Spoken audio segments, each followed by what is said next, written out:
Good morning, students. This is Ramesh Shende from JS College of Commerce, Varda. Today, and I welcome you to this class of BCCA second semester. And today, in today's lecture, we will be discussing an article written entitled as "Beware, you are being hacked.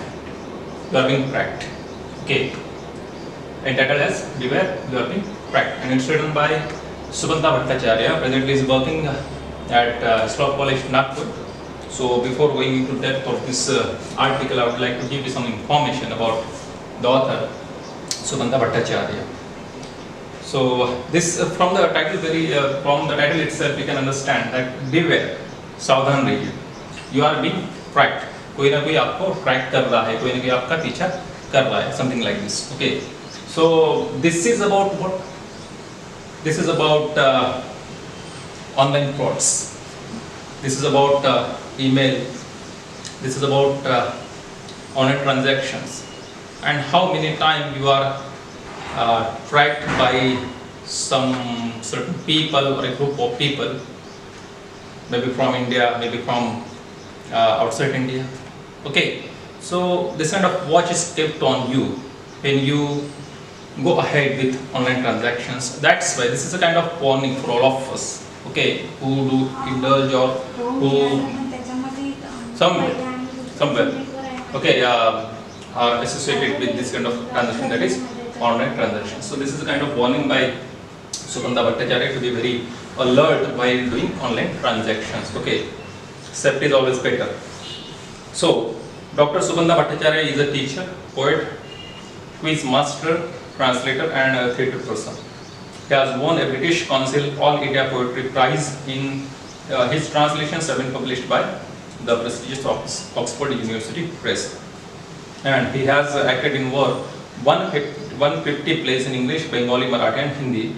He has been an English teacher for 3 decades. Okay, since past 30 years he has been in this particular field of teaching, and presently, as I have already told you, that he is working presently at Slough College, Nagpur.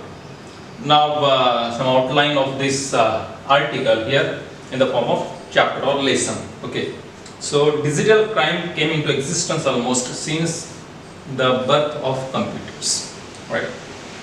The World Wide Web, popularly we know this WWW, made itself indispensable and avoidable in the 1990s, giving rise to numerous varieties of cybercrime. Virtually every single user of smartphones, I think nowadays we all the people use smartphones, but we have to be very cautious while using this gadget, that is smartphone. Tabs, laptops and other devices today have been exposed to some form of this new age scourge. In the present essay, various forms of this online menace problem and methods of safeguarding our valuable data have been discussed. So this is about online transactions, emails, etc. I have already given you the idea about this particular lesson. Beware, you are being cracked. Here he has given some examples. Actually, all these are the occurrences or the happenings in India, and he got the information about those things, and he has included all those things in this article or lesson. So the first instance or the first such occurrence which is given here is about a person by name Mr. Vikas Sinha. So what happened with this person, Mr. Vikas Sinha? One day he was sleeping, he was just fast asleep, and early morning in the wee hours, one day in the morning he received a call.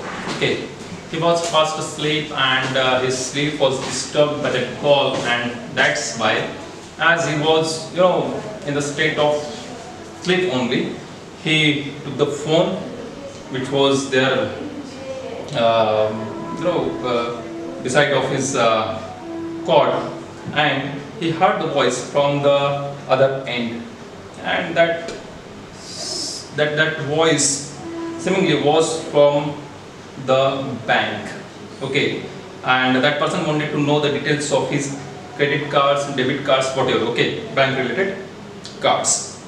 So he picked up the phone and started talking to him. Even now, he was not fully woken up. He was just on bed and he talked to that person on the phone. And the person at that end asked Mr. Vikas Sinha about his credit card CVV number. If you, the students of this 21st century, if you have the bank accounts, if you have the ATM cards, debit cards or credit cards, okay, you see a card number is there on the front side. On the back side, you will find that 3-digit CVV number is there. And just beside that, it is there is a white streak, and you are instructed by the bank itself to sign.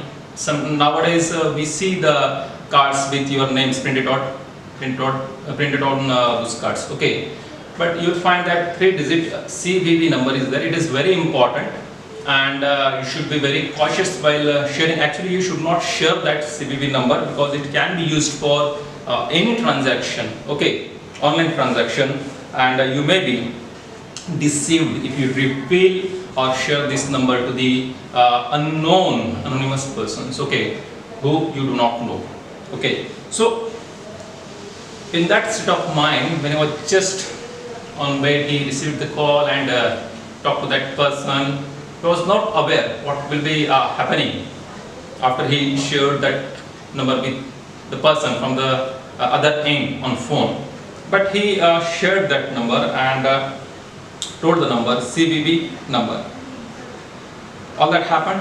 After some time, after an hour or 2 hours, he woke up and he received an SMS on his phone and saw that his credit card was used for transaction and he lost thousands of rupees.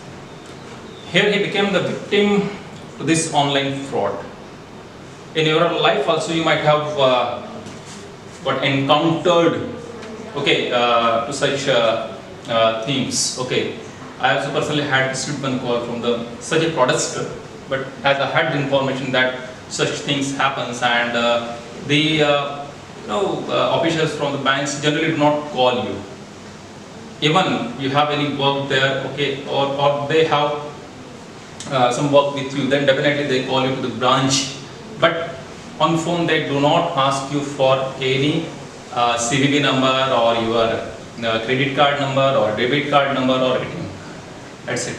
They do not inquire about all these things on phone. Okay, you are called to the bank and only then you move ahead with the related things or the work. So while we are living in this 21st century, when we see tremendous development is there in science and technology, and we have become techno savvy and we largely depend upon this kind of transaction, so definitely it is our responsibility. It is our moral responsibility to be aware of such frauds, because we are seeing all these things with our naked eyes, with our open eyes. So how can we be so ignorant of all these things? So this happened with Mr. Vikas Sinha, right, about whom we have been given here the information by Dr. Sukanda Bhattacharya. So this is a kind of warning bell, okay, for all of us to be very cautious, to be very aware, to not be ignorant, okay, about online transactions. And whenever you receive a call, this kind of just 101%, just think that it must be from fraudsters, right? So be alert, make the people aware, so that you are not duped by such fraudsters. Okay. Another example is given here, and it's about Miss Dolly Philip. So one day she received an email, and she was told in that email that she had won the first prize in a competition. Now she was a bit confused. Actually, she should have been, very alert at the very point when she received that email, because she knew one thing, that she had not participated in such a competition, and after that also she received the message that she has won a big prize, and further formalities were to be fulfilled. So she ignored that thing, even though she knew that she had not participated in any such competition. She was very happy. It is human tendency. When you get anything of cost without any special effort, then definitely it is a kind of lottery for all of us. Okay, so we are here speaking about Ms. Dolly Philip, another victim to such online fraud, right? And she received that mail. She became very delighted. She was very happy to see the mail that she has won such a big prize. And she was asked about her bank details. Again, it was a trap. Okay, again it was a kind of trap, and she again fell into this trap, right? And she shared the details. Next day, what happened? Her bank account was emptied completely. It was a very, very, very big blow, very, very, very big shock to her. The only thing she did that day was that she shared the details of her bank. So even sharing phone numbers or emails with anonymous persons or unfamiliar people or unacquainted people is also risky work. So be aware. We have this second live example of Miss Dolly Philip. So we can learn some certain things from these people who have been the victims to these fraudsters who had laid, the traps to catch these people, frauding them with, online transactions. So another instance is given of Dr. Darshana Sharma.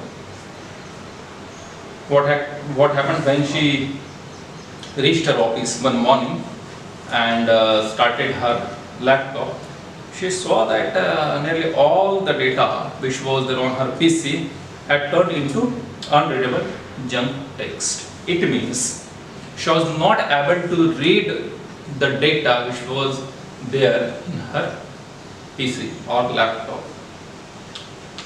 She rebooted twice, thrice, many times. She tried antivirus also. It must have been already installed. She reactivated it. Okay. But after that also she could not recover those files or folders or that data. Again, it was a big jolt to her. So at last, after getting frustrated with multiple times installing that antivirus and rebooting the system, computer system, she at last took the help of an expert, cyber expert, and that cyber expert told her that her system, computer system, was attacked by malware, right, by the cyber criminals. So these are three major examples which Dr. Sukanda Bhattacharya has discussed with all of us through this lesson, where you are being, right? And that is why he has given this title, which is very befitting, which is very suitable title so far as the content of this lesson is concerned, right? It is kind of warning bell for all of us. So what is this cybercrime? He has given the definition. It is important from examination point of view also, but this lesson has a greater relevance in today's context, because we all are living in this 21st century where or when all these online transactions or such things are very common. But the thing is that we have to be careful, we have to be cautious while moving ahead with such kind of online transactions. And second thing, we should not share the details of our credit, debit or ATM cards with the people who are not in our contact list or we do not know about them. Okay, so we have to be very alert, and if someone calls and asks you about the details of your cards, definitely you should not fall prey to such kind of trap. Just make the inquiry, directly contact to your branch or the bank, and if those things are required, then definitely go physically in physical mode in person, go there and do the work. Okay, but on phone, do not do all these things. So what is cybercrime? He has defined this word cybercrime. Cybercrime is defined as any criminal activity that either targets or uses a computer network or a network device. So cybercrime is done by some people who are called cyber criminals. You might have come across another word. You might have heard about another word, that is hackers, who attack or hack your system, computer system. Okay. So this aims to damage computers for reasons, various reasons other than profit. But to a larger extent, actually it damages you or your system. Many times we lose the data is lost and we are quite unable to recover the same. Many times even the experts, techno-savvy people are so not able to recover the data. So it is a big loss if you are in a company or if your work largely depends upon online, gadgets, computer and laptop and all these things. So this is a big jolt to all of us. Be very careful. It may be because of political, personal reasons this happens. Sometimes interstate or at international level also we see this kind of things happen. Nowadays we are reading in the newspapers, or you might have watched the TV, is a big problem is being discussed all over the country, that is Pegasus related issues, that is spying on the people's accounts, etc. So the personal information is being stolen, or they are tracked, or kind of watch escape on people. So we see the storm for this particular issue. It is related to this. Okay, that's why I'm speaking here about the Pegasus. So cyber crimes include espionage, spying, financial theft and other cross-border crimes. Has given some examples. I would like to read out all these things to you. A recent report estimated that the annual damage to the global economy was $445 billion. Approximately $1.5 billion was lost in 2012 to online credit and debit card frauds in the USA. In 2018, a study by Center for Strategic and International Studies in partnership with McAfee concluded that close to around $600 billion, it is a very big amount, a huge amount, large amount. Nearly 1% of global GDP is lost to cybercrime each year. So there are several types. What are the types? Different types of cybercrime are there. Email and internet fraud. We have discussed about email. Okay, phone call through fraud. Then identity fraud. Many times someone else bears your your identity, and he gets involved in such fraudulent things. Then theft of financial or card payment data. We have just discussed about this point also. Cyber extortion. He may hack your system and may ask you for money. Ransomware attacks, kind of cyber extortion. Okay.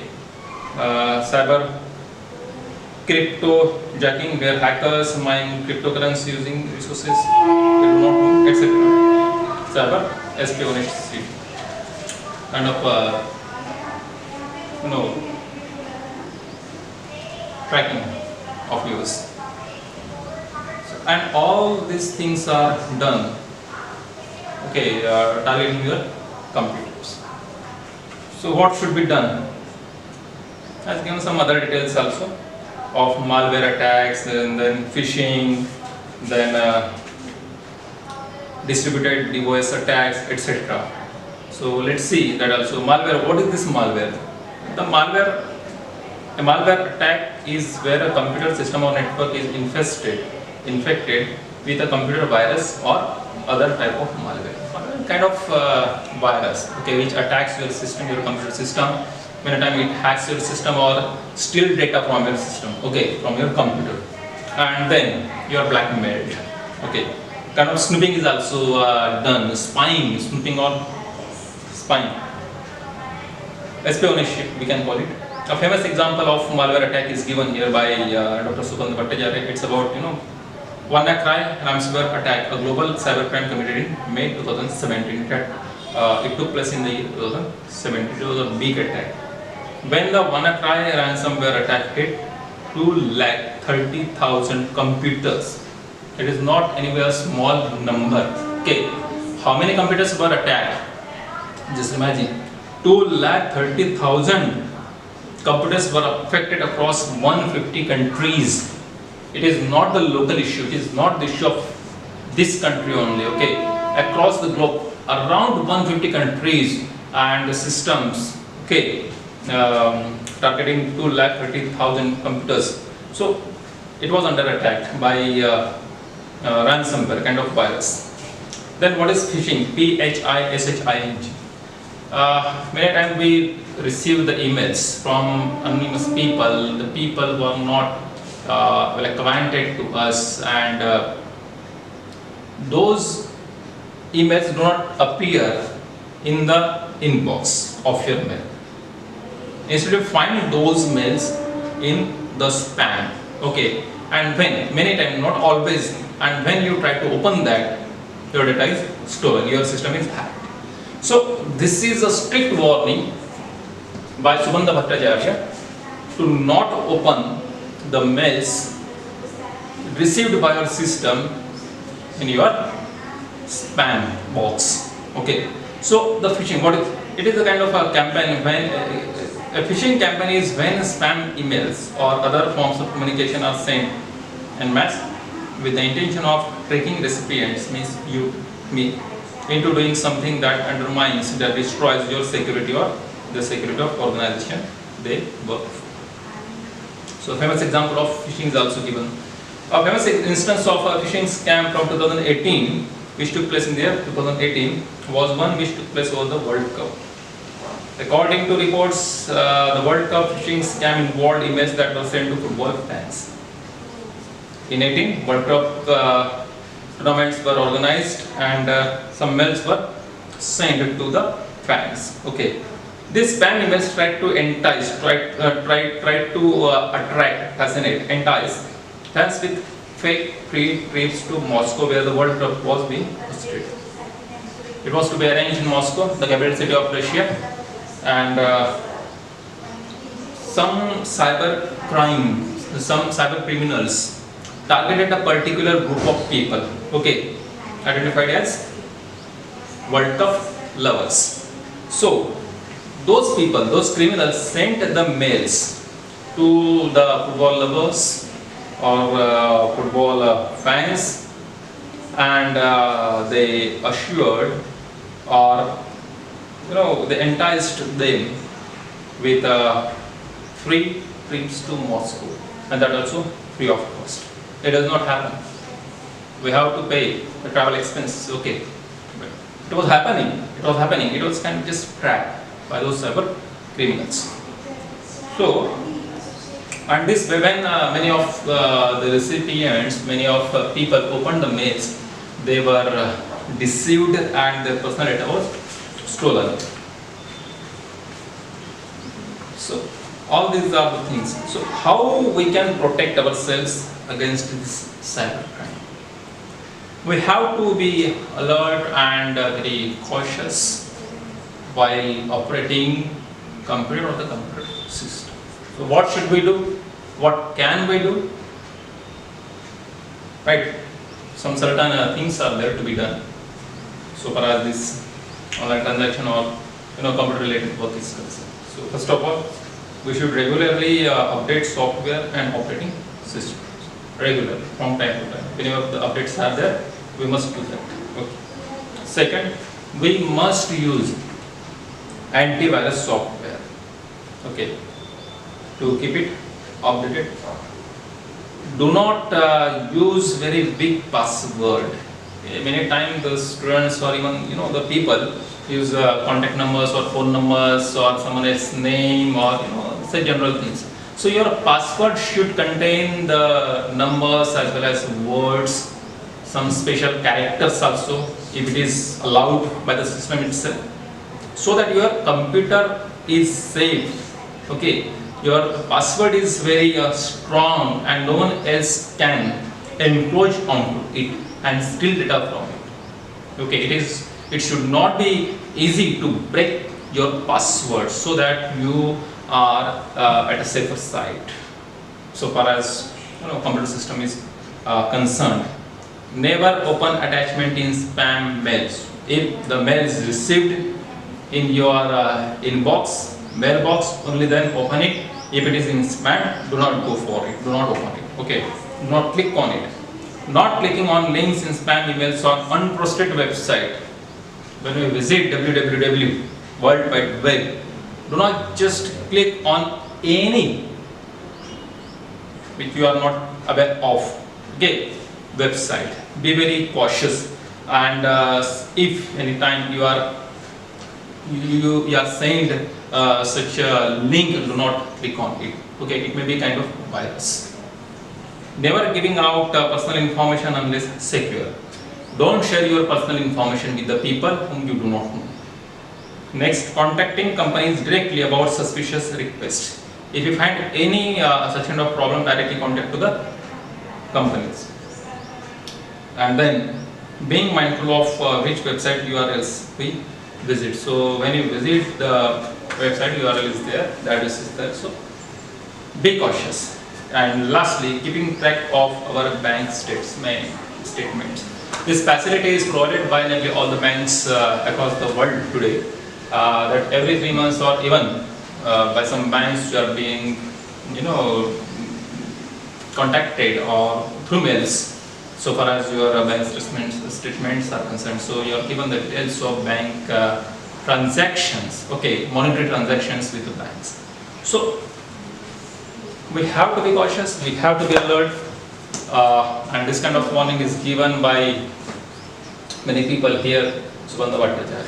So this is for your safety and security, it is for my safety and security, it is for everybody's safety and security. So while doing online transaction, we have to be very cautious. This is kind of a warning bell for all of us. So we stop here the lesson. In fact, it is just an article, but today we are discussing it in form of lesson. Beware, you are being tracked by Sugandha Bhattacharya. And so we stop here. Thank you.